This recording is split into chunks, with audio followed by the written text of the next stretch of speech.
माझे नाव आशा विलास पाडवी, गाव सिसा, बोरीडाबरापाडा, तालुका धडगाव, जिल्हा नंदुरबार। गेल्या वर्षी युवा मित्र संस्था आणि शबरी महामंडळ नाशिक यांच्यातर्फे मला एक शेळी भेटली। लोक सहभाग 1000 रुपये भरले होते।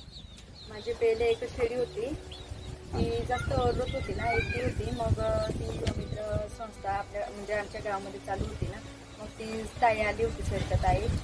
मग ती सांगायला लागली, तू पण भरून दे 1000 रुपये जर लोक सहभागी भरून दे, तुझी पण एक शेळी आहे, मग तिच्या सोबतीच्या होऊन जाते असं सांगितलं ताईने। मग 1000 रुपये भरून देते।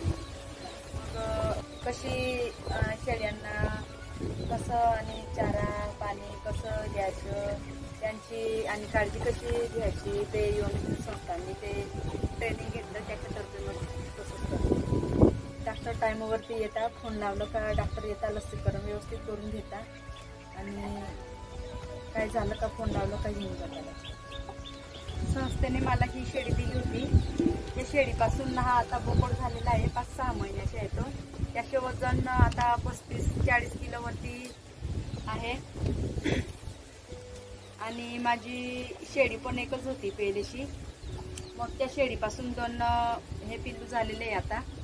मग आता माझे शेळीचे पण वाढ झालेली आहे, 5-6 होऊन गेले।